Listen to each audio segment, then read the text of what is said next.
Hey, what's up, everyone? Welcome back. I wanted to do an educational video today on Sunday. And before we get into this video, I want to talk about maybe some things that are a little bit sensitive to some of our audience here on the channel, or if you're browsing YouTube. I don't want this to feel like clickbait. I don't want it to. Warning: the following footage documents professional grade medical care for a pet in crisis. This is shared for educational purposes to show the reality of geo-arbitrage and end-of-life sovereignty. Viewer discretion is advised. And I want to give everybody a minute to understand that this isn't a happy video. There's not a good ending to this video, but it is educational, and I think people will find value in it. And on top of that, I want to give people a adequate amount of time to exit the video because this doesn't have a happy ending, but it does have a lot of educational value. So today's Sunday, April 26th. Me and my lady have decided that we were going to put my dog, Buddy, to sleep today. And without going into too much details, he was suffering from a terminal illness, and his kidneys were completely shutting down to the point where he was just suffering. And there's just no happy way to talk about it. Also, I want to talk about, most importantly, the costs that were involved in this experience, and how living down here in Tijuana and working in San Diego has made this a little bit more comforting, rather than having to stand in a sterile hallway at a veterinarian clinic in San Diego, using my credit to try to get care for my inevitably dying friend.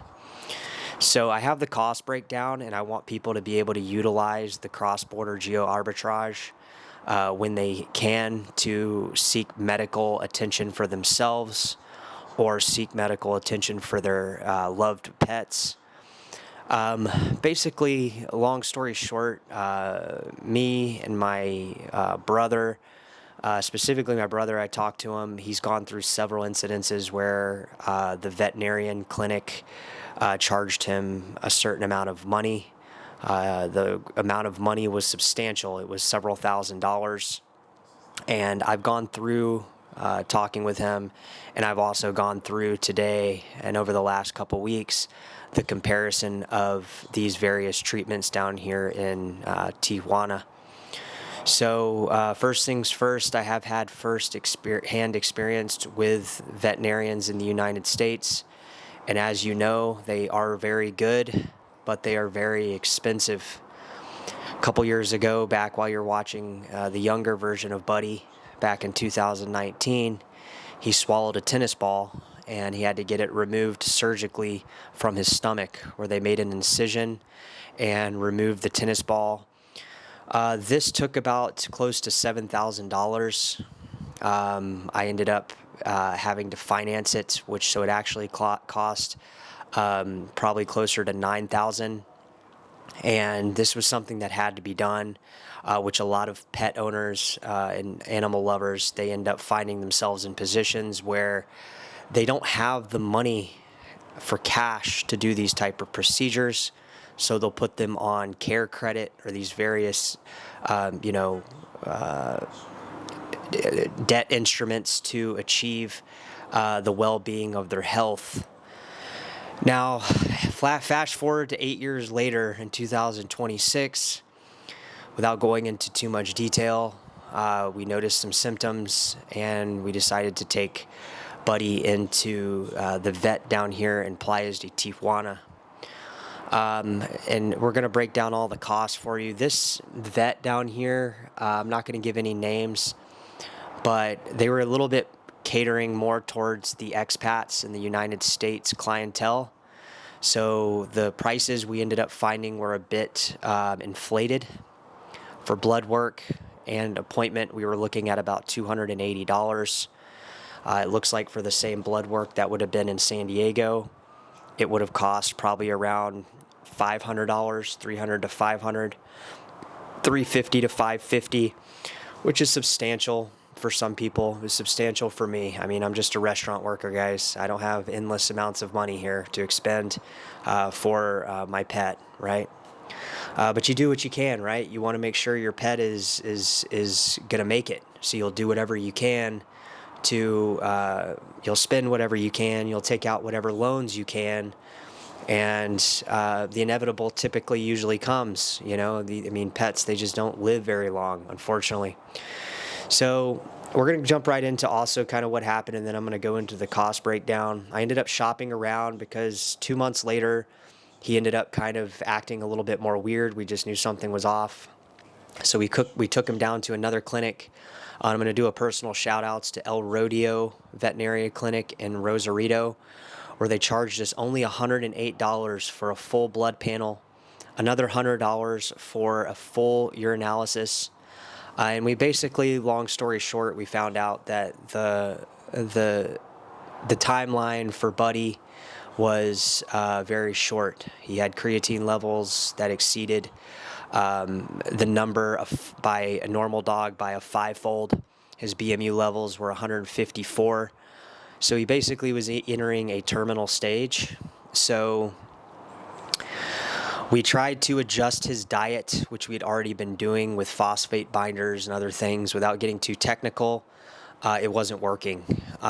We found ourselves in the same predicament the following Wednesday, where I took him back down there, where we tried an emergency procedure with an IV flush that we did here at home. Now, to give you guys an idea of how much these hospital stays can cost in San Diego, a daily IV hospitalization can be between $1,500 and $3,500 per day.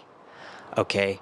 The second visit that I went to El Rodeo, they installed the permanent or the temporary needle in his arm.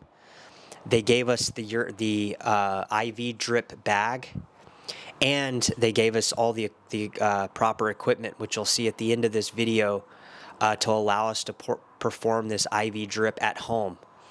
Now, this would have been $1,500 to $3,500 a day in San Diego, and you probably likely would not be able to do this at home.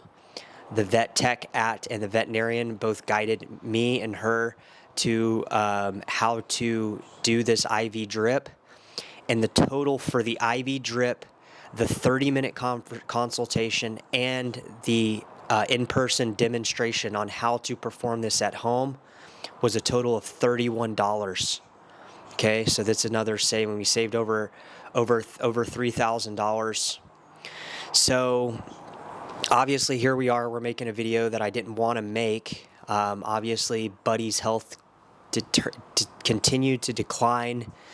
There was even periods, 2 days, where I actually would cook the food and actually self-administer it into his esophagus down to his stomach, where I would push the food down to his stomach because he refused to eat. So I'm not going to show any of that. Obviously, it's pretty graphic, and it wasn't very fun to do, to be able to force food down my dog's throat. But it was kind of a last-minute attempt to see if he would start eating. Again, without going into too much detail, today I woke up and I saw that he had mouth ulcers all in his mouth, on the front of his gums, and his tongue started to have necrosis on the bottom. So between that and his private area looking very dry, his these things going on with his mouth, the infections on the corners of his eyes, and the fact that he wasn't getting any better and only seemed to be declining, I was having to get pressured by my partner that, she wanted to put him down yesterday, and I probably should have listened. So I made the decision today to put him down.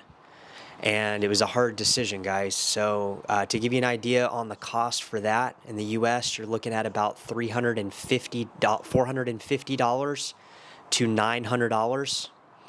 Now down here, and I went to another clinic because El Rodeo Clinic doesn't open till tomorrow, and I just didn't want him to suffer anymore. So they charged me $160, and then the private cremation was another $100. So The San Diego price would have been about $450 to $900, and the private cremation would have been about $350 to $600. So I'm going to go through these prices again, but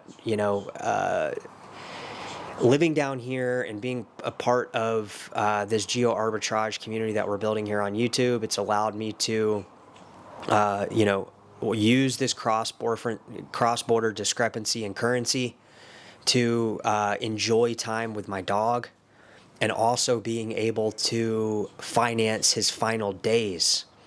All right, so this whole week cost with blood tests. Again, blood tests, around $150 or 100. Oh no, the blood test was 108. The urinalysis was 100 and around a little over 100, and then the medications they give, it was about 250 total. And again, we're going to go through the prices here just as a wrap up. That would have been $350 to $550 just for the blood test in San Diego. So I saved $350 plus there. The urinalysis would have been $250 to $400. I paid $160, which is another $200 savings. The daily IV hospitalization would have been $1,500 to $3,500 a day. I did a self-administered IV drip that we later took him off because he seemed to be getting increased diarrhea, and we just kind of made the decision we were going to let him move towards the end of his life without all these meds and all these things. That was $31, so we saved over almost between $500 and $1,000 there. The euthanization was about $450 to $900 in San Diego. I paid about $160. The private cremation would have been another $350 to $600. I paid about a little over $100. I got him like a bag and stuff like that where I can go spread his ashes around the ocean or something like that. So let's look at it for total. The whole week cost me under $600. With the medications, with administering the drip, with them installing the needle, with them doing the cremation, with them putting him to sleep, for about $560. In the U.S., in San Diego specifically, cross-referencing several vets in the central and south San Diego area, this would have cost between $4,500 and $7,500. Now, typically in a scenario like this, people feel not only pressured by their dog dying or their cat or their pet or whatever as a member of the family actually going to death, they're also hit with the burden of a massive medical bill that they're left financing typically for months or years after their dog inevitably passes in this case. So I want people to understand that if you're in these type areas that are kind of cross-border areas where you can get great veterinarian care. These vets down here, especially El Rodeo in Rosarito, California, and I'm going to highlight their phone number and everything on here. The vet literally spent over an hour with me going over specific dynamics of his blood work, his urinalysis, his treatment, what to expect. It wasn't like a transactional handshake where he just did a little bit of blood work, showed me the scores and said, hey, your dog's dying, I need $700. It didn't feel like that. And even people down here in Mexico, I know people are going to say, well, dude, you're making dollars and you're spending pesos. If you look at the cost breakdown, even for local people that are living down here that are earning pesos and the average wage and the median wage and things like that, the veterinarian care is still much more affordable than the United States, where people and veterinarians are just charging astronomical numbers to operate transactional costs through their veterinarian practices. So I do feel like even for local people down here, it's not just about me earning dollars and them earning pesos. The cost breakdown for the median income down here still gives local people a much better viable option for pet care. And also, like I said, the daily IV hospitalization you can't even do on your own. You'd have to do it in a hospital, and that's literally, it can be up to $3,500 a day. So for 2 days, you're literally already out $7,000. I paid $31 for the IV drip, and we did it at home. So I just want people to be understanding that This option is out there if you're experiencing these type of situations, and you can use discretion and things on pricing and comparables to make a good determination for your pet. And at the end of the day, I didn't want to put my dog down. My lady didn't want to put the dog down, but it was the best thing for him because his health was declining to the point where, as for humans, when we die, we have various medications that we can be on where you don't feel these type ailments destroy your organs and whatnot. For him, he was just suffering. I mean, like I said, his necrotic tongue and ulcers in his mouth and all these things going on, it was just overwhelming. And like, I had to be, my lady had to talk sense into me because I was in denial about it, and he had to be put down. So if you guys are, hopefully your pet's doing well, obviously I don't want to drag it out too much. We're going to get back into some of the real estate videos here over the next week. We're going to ramp up the channel. We're going to be doing more geo-arbitrage stuff. We're going to have some action plans in place. But I did want people to understand that these options are out there, that people can utilize them. And even the local people here in a foreign country that gets a bad rap a lot of times for the cartels and all these various things, the local people here are still paying a fraction of what Americans have to pay for in the United States for basic veterinary guidance. Because a lot of times, guys, we all know it. You take your pet in, you want him to be all right a lot of times, and I would say even more times than not in situations where they get older, it just doesn't work. All right, it doesn't work. So if you guys are on the border in any of the states with Mexico, I definitely recommend shop around in Mexico too. Don't just go to the nearest one that is advertising on Google, because typically they'll be advertising towards Americans. The prices will be literally double. Like I said, El Rodeo, Veterinarian, and Rosarito was half price, 65 to 70% cheaper on the blood work and the urinalysis. I got urinalysis and blood work, which the first vet didn't even do urinalysis. Maybe if he did, we would have been able to mitigate some of these precursors that later inevitably caused the decline in his health. So definitely shop around down here as well. But most of the veterinarians in the United States, it's just it costs too much, guys. I mean, it's too expensive for average Americans to pay thousands and thousands of dollars, whether you have pet insurance or not. It doesn't matter. The costs are outrageous. So if you have the opportunity, guys, make sure to smash the likes for Buddy. This is his memoir, and the last video he's going to be in. So again, we're going to ramp up some of the real estate stuff. We're not going to stay down very long, but I just wanted to come public and let everybody know that these options are out there. All right, catch you guys soon. Take care.